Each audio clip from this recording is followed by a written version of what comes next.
Hello students, how are you. आपके जो हैं 10th क्लास के पेपर्स 2 हो गए हैं।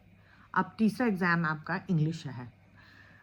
मैं अपनी वीडियो बनाने से पहले आपसे कुछ बातें करना चाहूँगी और आई होप आप मुझे ध्यान से सुनोगे, तभी मेरा इस वीडियो को बनाने का जो मेन मोटिव है वो सक्सेसफुल होगा। अगर आप मुझे ध्यान से सुनोगे, आप लोग पता क्या करते हो, एज अ स्टूडेंट आप कभी एक यूट्यूब से एक का लेक्चर सुनते हो, दूसरे का सुनते हो, कंप्लीट किसी को नहीं सुनते हो आप। ठीक है, आपको थॉरोली सुनना है because I am deeply involved in this very system. अभी recently I have been posted as an invigilator in a examination centre. एक एग्जामिनेशन सेंटर में मेरी ड्यूटी है और वहाँ पे जब हिंदी का एग्ज़ाम हुआ तो मैंने देखा कि स्टूडेंट्स वर नील, बच्चे एकदम से नील थे। वो एकदम शॉक हो गए पेपर को देख के, लाइक जैसे बस वही चिल्लाना शुरू कर दिया कि हमें ये मैम ने नहीं कराया, क्लास में नहीं कराया, हमारे इतनी बारी प्री बोर्ड्स लिए गए, हमें इस चीज़ का नहीं पता, हमें सब प्रसंग व्याख्या नहीं करवाई गई। सब मानती हूँ आपकी बात, सारी चीज़ों को फॉलो कर रही हूँ, आपकी प्रॉब्लम्स भी नहीं करवाया होगा। बट जब मैंने उन बच्चों को सेकंड क्वेश्चन का पूछा, that question was also from poetry section, Hindi की कविता के ही भाग में से था। फिर मैंने उनसे पूछा कि आपको ये करवाया है? उन्होंने कहा हाँ ये करवाया है। तो फिर ऐसा कैसे हो सकता है कि 2 पोइम्स आपको करवाई हैं तो पहली पोइम आपको नहीं करवाई गई हो? वो इसलिए था क्योंकि सप्रसंग व्याख्या आई थी पहले क्वेश्चन में और सेकंड क्वेश्चन में क्या था, कविताओं का सार पूछा गया था। ठीक है, वो भी मैं मानती हूँ आपको कि आपके मॉडल टेस्ट पेपर में प्रसंग व्याख्या नहीं थी, इस बार आ गई। आपको टीचर ने बोला होगा ऐसे ही क्वेश्चन आंसर सब कुछ, I fully agree with you. लेकिन अगर आप मुझे फॉलो करते हो, आपने मेरी वीडियोस देखी है, मैंने आपको हर बार, आप मुझे बताओ मैंने आपको किस चीज़ के लिए बोला है? हाँ ये गिर गया है, कोई बात नहीं। मैंने आपको किस चीज़ के लिए बोला कि आप किस चीज़ पे अपना फोकस करो? रीडिंग बोला नहीं मैंने आपको? मैंने बार बार आपको बोला कि focus on, your focus should be on reading reading reading. अगर आप सिर्फ मेरी वीडियो देख रहे हो, किसी और की देख रहे हो, फिर तीसरे मिनट में किसी और की देख रहे हो, बेटा आप उससे बुक्स को तो नहीं टच कर रहे हो। रीडिंग तो आपकी बुक्स में से ही होगी, है ना? अगर अभी भी आपने अपनी बुक्स नहीं खोली, इंग्लिश का है ना अब आपका मंडे को, अगर आपने अपनी बुक्स नहीं खोली, फिर आपको यही हौच पौच रहेगा एग्जामिनेशन सेंटर पे जाके कि हमने ये नहीं किया, वो नहीं किया, मैम ने ऐसे बोला था, ऐसे आया वैसे आया। अब your paper needs your attention, your thorough attention. अब आपको मैंने आपको 3 टिप्स बताई हुई हैं, रीडिंग, अटेंशन, अंडरस्टैंडिंग, बोला था आपको। अब आपको क्या लगता है कि अगर मैंने आपको बोला, अब जैसे हिंदी में 3-4 ऐसे आए थे, क्या ऐसे थे? मित्रता था, दूरदर्शन था, वनों का महत्व था। क्या आपने कभी नहीं किए हैं?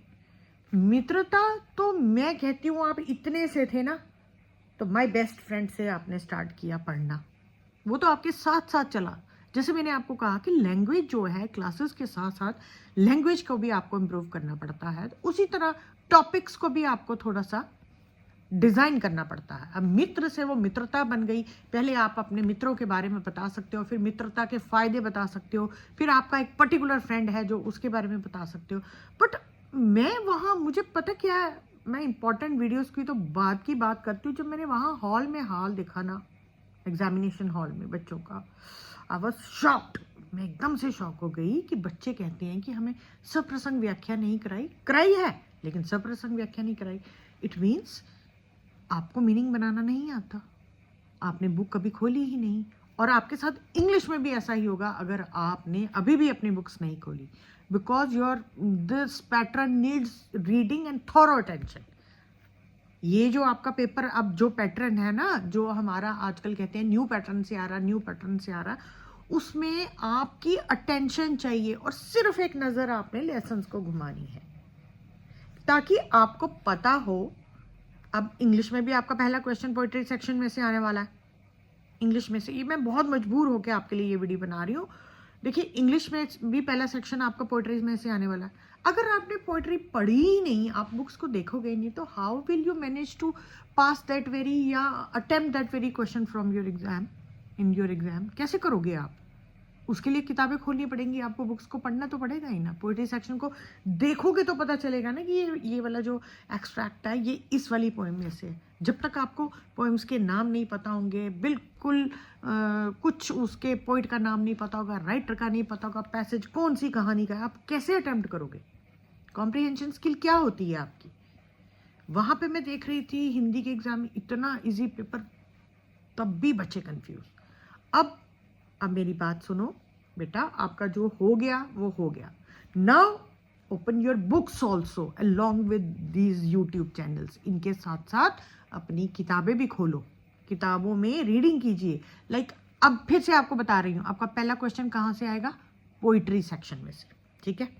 सबसे पहले आपने क्या करना है, आपके जो लास्ट ईयर के क्वेश्चन पेपर्स हैं उन्हें रीड कीजिए। मैंने वीडियोस बना के रखी हैं ऑलरेडी। देखिए कुछ वीडियोस मैंने बहुत देर पहले से, मैं कोविड के टाइम से आपके साथ जुड़ी हुई हूँ, तब से तब के सिलेबस में और अब के सिलेबस में काफ़ी सारी चेंजेस है, ठीक है। अब जैसे मैंने आपको इम्पॉर्टेंट कैरेक्टर्स बताए हुए हैं, मेरी एक वीडियो है उसमें मैंने आपको पुराने, क्योंकि वो लास्ट 4 years बैक जब होली बहुत इंपॉर्टेंट कैरेक्टर था, तब मैंने वो कैरेक्टर आपको बताया। लेकिन आप बच्चे हो ना, ऐसे आप लोगों को फिर बच्चे जो हुए, फिर अगर हम अच्छी बात करोगे, अगर आप पूरी बड़ों वाली बात कर दोगे, तब बच्चे कैसे खिलाओगे? आपके साथ क्या है प्रॉब्लम? मैम मटालिडा नहीं मटिल्डा, मटिल्डा नहीं मटालिडा। ओ बाबा, बोलने में गलती तो हो ही जाती है। Let it be Matilda, let it be Matilda. आपको उससे क्या करना है? आपने तो लिखना है। Your writing skill should be accurate. आपकी राइटिंग स्किल अच्छी होनी चाहिए। जो आपका मेन बीच है उसमें मैसेज मैंने दिया, आप उसको नहीं फॉलो कर रहे हो। अगर आपने कैरेक्टर किया होगा इन सब चीज़ों का, तो आप कोई भी क्वेश्चन उसमें से आएगा ना, आप देखना कुछ भी करने के लिए कोई भी क्वेश्चन किसी भी तरह का आएगा, अगर आपने कैरेक्टर्स याद किए होंगे तो आप उसको झट से कर लोगे। तो आप मेरी बात मानिए, अपनी पोइट्री सेक्शन में जाइए, क्योंकि पहला क्वेश्चन ही आपका पोइट्री में से आने वाला। और पोइट्री सेक्शन जो है बहुत इंपॉर्टेंट सेक्शन है, इसमें से 2-3 जो क्वेश्चन आने वाले हैं, बिकॉज एक तो आपका लिटरेरी डिवाइसेस वाला भी, वो भी बहुत इंपॉर्टेंट क्वेश्चन है। लिटरेरी डिवाइसेस 6 नंबर का क्वेश्चन आता है, उसके लिए मैंने पुरानी वीडियोस बनाई हुई हैं, बट अभी मुझे जैसे ही थोड़ा सा मैं बिजी हूँ, ये मैंने जल्दी से टाइम निकाल के आपके लिए, शादियों का सीजन भी चल रहा है, ऊपर से मेरी ड्यूटीज़ हैं, ऊपर से बहुत सारे जो मतलब गवर्नमेंट सेक्टर में बहुत सारे काम हैं, उनके साथ होते हुए भी मैं आपके टच में रहना चाहती हूँ, ताकि आप लोगों का भी मैं पूरा ख्याल रख सकूँ, अगर आपने मुझ पर भरोसा किया है तो, है ना। तो अब आप क्या करो, सबसे पहले जो आपकी पोएम्स है उनके पैराग्राफ पढ़िए, ठीक। सबसे पहले पहली पोएम है ना जो आपकी प्रेयर पोएम है, और एक आपकी जो है वो कस्टर्ड द ड्रैगन वाली, बहुत इंपॉर्टेंट पोएम होने वाली है। इसमें आपको थॉरोली पूरी जितनी भी लाइन्स हैं उसको रीड कर लीजिए, और इनकी जो पोइटिक डिवाइसेस पता है ना आपको कौन सी हैं? Similes, metaphors, images. इनमें जितनी भी पोइटिक डिवाइसेस है, लाइक अगर आपके सिलेबस में 7 पोएम्स हैं, 8 पोएम्स हैं, जो भी हैं, डिलीटेड पोएम्स भी आपको पता है कौन सी पोएम डिलीट हो चुकी है ना। स्पीकअप शायद आप डिलीट हो चुकी है, उसको आप छोड़ दीजिए। अगर उसकी मैंने वीडियो बनाई है, वो आप उसका टाइम देखिए मैंने कब बनाई थी, आप उसको छोड़ दीजिए। और अब पहले अपना पोइट्री सेक्शन कंप्लीट कीजिए। जब तक आपका रिस्पांस मुझे नहीं आएगा, मैं आपके लिए दूसरी वीडियो थोड़ा लेट करूंगी। फिर आपका एग्जाम है 24 को, फिर आप कैसे करोगे जब तक आप फॉलो नहीं करोगे बात को? पहला क्वेश्चन, और अब आप ये भी नहीं कहोगे कि ये वाली पोएम नहीं मैम ने कराई, ऐसे कराई वैसे कराई। कराई तो है ना, आपको उसका मीनिंग समझाया, उसकी समरी समझाई है ना मैम ने, क्लास में भी समझाई है, स्कूल में समझाई है, आपने घर में किया, आपने यूट्यूब के इतने चैनल्स देखे हैं, आपने मुझे भी सुना है, आपने औरों को भी देखा है। तो उसमें समरी नहीं कुछ समझ आता, उसकी समरी याद कर लीजिए। पोइट्री सेक्शन की सबकी समरी याद कर लीजिए, उनकी पोइटिक डिवाइसेस याद कर लीजिए। 50%, मैं कहती हूँ 50 नहीं तो चलो 40% आपका जो है सिलेबस यहीं से कवर हो जाएगा। आप उसकी समरी कीजिए क्वेश्चंस की, सिलेबस जो पोइट्री सेक्शन की, क्योंकि जो पहला क्वेश्चन आने वाला है पोइट्री सेक्शन में से, उसमें से आपको MCQs पूछे जाएंगे, और आपने उसी एक्सट्रैक्ट में से जवाब देने। पर जवाब आप तभी दे पाओगे, रिप्लाई तभी दे पाओगे अगर आपने उस पोएम को रीड किया होगा।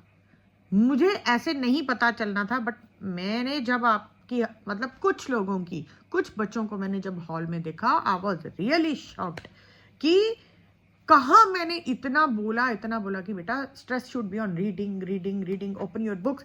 मैंने आपको बार बार बोला था कि रीडिंग, अटेंशन, अंडरस्टैंडिंग, 3 चीज़ें बोली, आपने मेरी बात नहीं मानी। अगर अब आप चाहते हो इंग्लिश में अच्छे मार्क्स लेना तो फॉलो दीज टिप्स।